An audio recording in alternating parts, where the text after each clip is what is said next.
The night sky split open like glass as thunder shook the old theater. On stage, Anita Caldwell struck the final shimmering chord of Clair de Lune, and then her chest clenched like a fist. A second jolt of pain shot through her ribs. The audience gasped. She staggered, fingers sliding across the piano keys, and collapsed in a storm of sound, wooden bench scraping, music crashing into silence. Paramedics rushed forward, candles flickered out. For one breathless moment, the only music left was the pounding of rain on the roof. Before we begin, I invite you to subscribe so you won't miss the next story that might brighten your day. The thunder didn't wait for the storm. It cracked so violently it felt like the sky itself had split apart. Inside the tiny community theater, 100 candles trembled in their glass holders and the audience startled as one. But I kept playing. Clair de Lune floated through the air, soft, perfect, until the sound of my own heartbeat began to drown it out. A sharp pain stabbed behind my ribs, the keys blurred. For a moment I thought it was just nerves, but then the stage lights fractured into a halo of white. My fingers slipped, the final chord crashing like broken glass. Someone screamed. The world tilted. I heard my name, Anita, but it sounded far away, like it was coming from underwater. My chest seized again. A second lightning strike inside my body. I tasted metal. Darkness rushed forward. When I opened my eyes, the music was gone, replaced by the sterile hum of fluorescent lights and the antiseptic bite of hospital air. A monitor beeped steadily, mocking the chaos in my head. "Mrs. Caldwell, you fainted," a nurse said gently, adjusting the Roman 4. "Stress-induced arrhythmia. You're lucky someone called 911 so quickly." Lucky. The word rattled around the room like a stone in a tin can. I reached for my phone out of habit, fingers trembling. Notifications flooded the screen, likes, comments, tags, and there at the top was a post from Tessa, my daughter-in-law. A photo filled the screen, my dining room, my chandelier blazing like a crown. Michael, my only son, lifted a wineglass in a frozen toast. Tessa leaned into him, smile sharp enough to cut glass. My 12-year-old granddaughter Leela grinned at something off camera. The caption punched harder than any diagnosis. "Finally, a drama-free night. Cheers to family time that's actually peaceful." 47 likes already, laughing emojis. Comments from neighbors I'd known for years. The Roman 4 hissed in the silence. I stared until the letters blurred, until the truth pressed down heavier than the hospital blankets. While I lay here alone, they were celebrating my absence in my own house. Not an oversight, a message, a warning. The nurse reappeared with discharge papers. "Your son is coming to pick you up right." I looked at the time stamp on the post, 20 minutes ago. Exactly when the hospital had called Michael. "He knew where I was," I said quietly. "He chose dinner." "Excuse me," the nurse asked. "Nothing," I replied, already reaching for my coat. Outside, the storm still raged, rain slashing the asphalt like shattered piano strings. I called a taxi instead of my son. As the car pulled away, wipers drumming a grim rhythm, a cold calm settled over me. Betrayal doesn't always arrive with shouting. Sometimes it wears a smile and raises a glass in your dining room. I pressed the phone to my chest, feeling the steady thud of a heart that refused to break. This isn't rudeness, I thought. This is war. And I knew before the taxi even reached my apartment that the woman they thought they'd silenced was already awake. The next morning the storm had passed, but a different kind of heaviness clung to the air. I brewed coffee in silence, staring at the steam rising from the mug. Every sound, the slow drip of the faucet, the distant rumble of traffic, felt amplified, as if the world were waiting for me to react. Instead, I remembered. It began 3 years earlier, on the night Robert died. I can still see the red and blue lights spinning across the driveway, the paramedics wheeling him away while the clock on the mantel struck midnight. When the door finally closed behind them, the house seemed to exhale, leaving me alone with the echo of 35 shared years. A week later, Michael arrived, rain on his jacket, carrying a bouquet of lilies and that boyish look of concern I used to trust without question. "Mom," he said, pulling me into a hug that smelled of cedar and aftershave, "this house is too big, too many memories. You shouldn't be here by yourself." Tessa stood just behind him, her hand light on his arm. "He's right, Anita. You need space to grieve. Why not let us stay for a while, just until you find your footing?" Her voice was warm, almost motherly. Grief made me soft. I mistook her suggestion for love. Within a month, they had moved in to help. I rented a modest apartment across town, telling myself it was only temporary. "You keep all the keys," Michael insisted, pressing the ring into my palm. This is still your home, we're just caretakers, caretakers, the word wrapped around my heart like a lullaby, but grief fogs judgment. 6 months later, my mail began arriving at Evergreen Hill instead of the apartment. It's simpler, Tessa explained when I asked. We can filter the junk for you. Soon after, I discovered my wedding china boxed and stacked in the attic. We needed cabinet space, Michael said casually. Don't worry, everything's labeled. The label read Grandma's old dishes, not Mom and Dad's wedding china, just old, the small humiliations multiplied. One January I baked a cake for Leela's birthday and waited for an invitation that never came. That evening, scrolling through Facebook, I found the photos, Leela in a sparkling silver dress, candles glowing on a cake I hadn't made. Tessa's caption read, "Family first always." Another time Michael canceled dinner claiming a late meeting. Hours later, Jonas, the neighbor who'd known Michael since he was a boy, texted me a photo of my son laughing at a trendy downtown restaurant. I began writing it all down in a small leather notebook. The missed calls, the sudden misunderstandings, the way they spoke about the house as if it already belonged to them. One evening, Jonas knocked on my door, a bag of oranges from his garden in hand. "You all right, Anita?" he asked, concern shadowing his weathered face. "I don't see you up at the hill much these days." "I'm fine," I lied. He hesitated, then said, "I drove by last week, new paint on the shutters, different car in the driveway, didn't know you were renovating." "I wasn't," I answered. My voice came out calm, almost detached. He studied me, then nodded slowly. "They're making themselves comfortable. Maybe that's good," I said. "Houses need life." But we both knew better. By the 3rd year, Evergreen Hill no longer smelled of cedar and piano polish. Tessa's perfume lingered where Robert's cologne once lived. My piano sat untouched, a decoration in someone else's dream home. Yet I stayed silent, not because I was powerless, but because I was listening, observing, waiting. Even in surrender, I kept one thing hidden, a single key they could never take. The morning after I wrote the final entry in my little leather notebook, I knew the waiting was over. 3 years of quiet surrender had stretched long enough. It was time for a different kind of music. I walked across the street to Jonas's porch, where the smell of fresh coffee always drifted out like an invitation. He looked up from sanding a chair leg, eyebrows rising when he saw my face. "You've got that look," he said, "the one you used to have before a school concert, steady but dangerous." "I need a lawyer," I replied. He set the sandpaper aside without hesitation. "Naomi Price. She's sharp and she owes me a favor. Want me to call her?" "Please," I said, surprised by the relief in my own voice. That afternoon I climbed the narrow stairs to a small office above a bakery, the scent of cinnamon sugar curling through the hall. Naomi Price greeted me with a handshake firm enough to leave no doubt about her confidence. "Jonas tells me you need discretion," she said, gesturing toward a leather chair. "Start from the beginning." So I did. I told her about Robert's death, Michael's offer, the slow erasure of my life from Evergreen Hill. I described the redirected mail, the birthday parties discovered only through Facebook, the forged smiles that masked betrayal. Naomi listened, pen gliding across a yellow pad. When I finished, she leaned back. "Have you noticed any unexplained loans or accounts?" "Not that I know of," I admitted. "I haven't checked in years." "Then let's check for you," she said. "If someone has been tampering with your finances, we'll find it." 2 days later, she called me back. Her voice on the phone was clipped but urgent.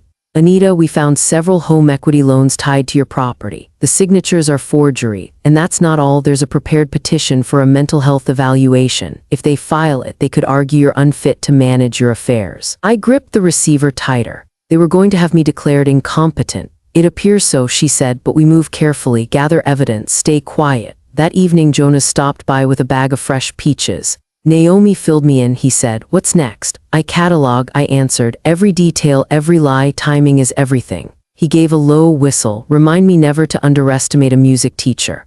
Later that night, I sat at my old upright piano, the one piece of Evergreen Hill I'd brought to the apartment. I lifted the bench lid to search for a forgotten score, and my hand brushed something solid. Robert's locked metal box, tucked deep beneath the sheet music. Inside lay every financial statement we'd ever saved, original deeds, notarized signatures, bank ledgers, all proof of ownership, untouched and undeniable. I ran my fingers over the papers, the edges cool and reassuring. This wasn't just evidence, it was a melody of truth waiting to be played. That night, I closed the piano lid with a quiet certainty. The morning after Naomi revealed the forged loans, I woke before dawn, heart steady for the first time in years. Outside, the city still slept beneath a pale fog, but inside I felt a quiet drumbeat, a rhythm that wasn't fear anymore. It was resolve. I packed Robert's lockbox into a canvas bag and headed to Naomi's office. She greeted me with a nod as crisp as the navy blazer she wore. "Today we start building the wall," she said, one brick at a time. Naomi worked like a conductor shaping a symphony. She brought in Victor, a forensic accountant with an encyclopedic memory for numbers, and Carla, an investigator who moved through records like a shadow. Jonas volunteered to testify as a neighbor and lifelong friend. Our little team fit together like the pieces of a score, every note essential, every silence intentional. "We'll need recordings," Naomi explained, sliding a slim voice recorder across the desk. "If they call, let them talk, no accusations, just calm questions. The less you say, the more they reveal." I slipped the device into my purse. "Timing is everything," I said. The calls started within days. "Mom, what's going on?" Michael's voice cracked through the line one evening. "The bank called about changes. Are you selling the house?" I pressed the record button and answered evenly. "What makes you ask that?" "There's some confusion," he said quickly. "I just want to be sure we're on the same page." I let a heartbeat of silence hang. "We've never been on the same page, Michael. Family doesn't drain family." The pause on his end said more than words ever could. The next morning Tessa called, her tone sweet enough to rot fruit. "Anita, darling, tell me you're not listening to rumors. Someone's saying you're planning legal action. That can't be true." "I value honesty," I said. "Can you say the same?" Her laugh was nervous. "Let's not be dramatic. Think of Leela. She loves you." "I think of her every day," I replied, voice steady as a metronome. "That's exactly why I'm protecting what's hers." The line went silent, then clicked dead. Behind the scenes, the evidence grew. Victor uncovered hidden accounts where Michael funneled loan money. Carla obtained security footage Jonas had saved from his porch camera, grainy images of Michael loading furniture into a rented truck late at night, boxes marked with my initials. When Jonas handed me the flash drive, he shook his head. "You were right to wait." "I wasn't waiting," I said. "I was listening." Neighbors began to whisper. Mrs. Alvarez from across the street approached me outside the bakery. "Anita, I've seen Michael coming and going at odd hours. Is everything okay?" "Everything is unfolding as it should," I said with a calm smile. She frowned. "You sound different." "I finally hear the music," I answered, leaving her puzzled on the sidewalk. Michael tried one last trick, sending Leela to plead for him. Phone rang just after dusk. "Grandma," her small voice trembled. "Daddy says you're mad at us, are you?" My heart squeezed. "Oh, sweetheart, I could never be mad at you. Sometimes grown-ups have problems to solve. This isn't about you." Behind her I heard Michael whisper something I couldn't catch. "Grandma," Leela said softly, "Daddy says maybe you don't remember things right." I closed my eyes. "I remember everything that matters, and I remember that I love you." She sniffled. "I love you too." By the final week, our evidence binder was thick as a hymnal. Naomi flipped through each document like sheet music, her finger tapping a silent beat. "Everything's ready," she said. "Tomorrow we file. Once this is public, they can't hide." The next morning I stood before my closet, choosing a navy dress, the same one I'd worn the day Robert and I signed the papers for Evergreen Hill. The fabric held the memory of steadiness, of promises kept. As I fastened the last button, calm washed over me. Tomorrow would be our first day in court. The courthouse smelled faintly of old paper and polished wood, the kind of place where truth either takes flight or dies in silence. Morning sunlight slanted through tall windows, striping the marble floor like the keys of a piano. As I walked beside Naomi, every step matched the steady beat of my heart, calm, deliberate, unstoppable. Jonas caught my eye from the gallery and gave a small, reassuring nod.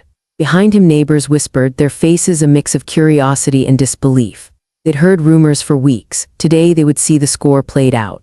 Michael and Tessa were already at the defense table. Michael's gray suit was sharp but couldn't hide the tension in his jaw. Tessa clutched a leather handbag like a shield, her lipstick flawless but her eyes restless, darting from reporter to judge's bench. Judge Rosen entered with a presence that silenced the room. "This court will now hear the case of Anita Caldwell versus Michael and Tessa Hart," she said, voice crisp as breaking glass. "Charges: fraud, identity theft, and financial exploitation." Naomi rose, every movement controlled. "Your Honor," she began, "the evidence will show a deliberate campaign to strip my client of her property and financial security. We present forged signatures, unauthorized loans, and a covert petition for a mental health evaluation designed to brand Mrs. Caldwell incompetent and seize her estate." She opened a binder, page after page of documents sliding across the judge's bench. These aren't accidents, they're strategy. Gasps rippled through the courtroom. Michael shot to his feet. That's a lie, he blurted. The gavel cracked like a gunshot. Judge Rosen's voice sharpened. Sit down, Mr. Caldwell, or I will have you removed. Naomi didn't flinch. If I may continue, she said, then signaled to Victor, our forensic accountant. He testified with crisp authority, detailing the hidden accounts and forged signatures, each number falling like a hammer. Next came Carla, the investigator who projected security footage Jonas had saved. Michael carrying boxes labeled with my initials into a rented truck late at night. Every flicker of the screen tightened the silence until you could almost hear the collective heartbeat of the room. Then Naomi turned to Tessa. Mrs. Caldwell, she said evenly, are you familiar with a woman named Alina Price, your late grandmother? Color drained from Tessa's face. That's irrelevant, she snapped. It is not, Naomi countered. 4 years ago you petitioned for power of attorney over her, citing dementia. Within 6 months, her savings were gone and her house sold. The case was quietly closed after her death. Different state, same tactic. The gallery gasped again. Michael turned to his wife, eyes wide with betrayal. You told me that was just a family dispute, he whispered, the microphone catching every word. Michael stopped, Tessa hissed, but the damage was done. When my turn came, I rose slowly, letting the silence swell like the opening rest of a symphony. I'm not here for revenge, I said, voice carrying to the far corners of the courtroom. I'm here for the truth. Family doesn't drain family, family protects it. The room went utterly still, no coughs, no shuffling paper, just the sound of justice, heavy and undeniable. Judge Rosen leaned forward. This court finds in favor of the plaintiff, Anita Caldwell, she declared. The defendants are guilty of fraud and identity theft. Restitution and sentencing will follow. The gavel fell, final and resonant. Reporters surged toward the aisle as Michael slumped in his chair, his face ashen. Tessa stared at nothing, the perfect mask of her makeup cracking at the edges. Jonas joined me at the door, his voice low. You played it perfectly. I just played the notes they gave me, I replied. Outside, cool air swept across the courthouse steps, carrying the scent of rain and freedom. Naomi clasped my hand. This verdict is a beginning, not an end, but today, Anita, you took back your name. I looked toward the breaking sky. Freedom didn't roar, it whispered, steady and sure. The verdict came down like the final chord of a long, stormy symphony, but the music didn't stop there. Months slipped by, each one softer than the last, until spring settled over the mountains and the chill of that courthouse day faded into something gentler. The house on Evergreen Hill sold on a clear April morning. I walked through its empty rooms one last time, my footsteps echoing off bare walls where family photos once hung. Sunlight poured across the hardwood floor, the same floor where Robert and I had danced after signing the deed decades earlier. Jonas waited by the front door, a cardboard box of my last belongings in his hands. You sure you're ready? He asked quietly. I ran a palm across the wall where Robert's faint pencil marks still measured our growing sun. I was ready the night I walked into that courtroom, I said. Today is just the finale. 2 weeks later I unlocked the door to a small cedar-scented cottage on the edge of Lake Carruthers. The water glittered like polished silver, and the air smelled of pine and possibility. Birdsong replaced the old city noise. The breeze through the tall trees sounded almost like a hymn. Leela arrived the first weekend after school let out for summer. Her sneakers squeaked across the porch as she burst inside, eyes wide. Grandma, it's like a storybook. Can we stay here forever? Every weekend you want, I told her, and she hugged me so hard I almost forgot how heavy the past had been. With the settlement money and the funds Naomi helped recover, I built the Heart Music Studio beside the cottage, a single-room haven with wide windows, sunlight spilling across a glossy baby grand. Flyers went up in the grocery store and the library, free music lessons for neighborhood kids. Soon the little studio filled with the bright chaos of children's voices and off-key scales. One afternoon, a shy boy named Mateo lingered after class. My mom says we can't pay, he whispered. I knelt until we were eye to eye. Music isn't a luxury, I said. It's a gift, just keep coming. His tentative smile lit the whole room. Jonas stopped by often with baskets of peaches or to fix squeaky hinges. One golden evening we sat on the porch, the lake catching the last light. You turn pain into something beautiful, he said. I had help, I replied, and a lot of practice in patience. He chuckled. You always did know how to keep perfect time. Sometimes Michael called. I listened to the voicemails once, then delete them. Forgiveness is a process, not a performance. And I refuse to rush the tempo. Leela never asked me to choose sides. She simply comes to the studio helping younger children find middle C, her laughter bright and sure, a reminder that some bonds survive every storm. One quiet evening after the students left and the lake shimmered under a rising moon, I sat at the piano and let my fingers drift. Each note felt like a declaration of independence. I had recovered most of my finances, yes, but the real victory was something deeper. The calm certainty that no one would ever write my story for me again. I closed the lid, the final chord still resonating in the warm air. Respect, I said softly, is a prepayment, not a refund. Have you ever faced someone who tried to take what was yours, your dignity, your freedom, your voice? Share your story in the comments. Let it be heard. Because when we speak up, we teach the world what I finally learned. Your worth isn't theirs to decide, and silence can become the most powerful music of all. You know, I used to believe that love was about sacrifice, about giving until there's nothing left. But this journey taught me something deeper. Being needed is not the same as being respected. And being a parent doesn't mean you should accept being mistreated, especially by those you raised. Sometimes the people you pour into will turn around and treat you like a burden. But that doesn't mean you are one. It just means they were never ready to carry the weight of your worth. What I've learned is this: you can rebuild no matter your age, your past, or how broken your heart feels. You can go from forgotten to unstoppable. And if you're listening to this right now, wondering whether it's too late for you, let me tell you something I wish someone had told me. You are not too much. You are just in the wrong place. Find your place, find your roof, and if you can't find it, build it yourself. Now, I want to hear from you. Has someone ever made you feel like an extra mouth? What did you do to reclaim your worth? If this story made you reflect, drop a comment below. Your story might inspire someone else. If you've got a different take, share it. I read every reply. And hey, if you love true emotional stories with twists and heart, hit that subscribe button so you don't miss the next one. Because sometimes healing starts with a story.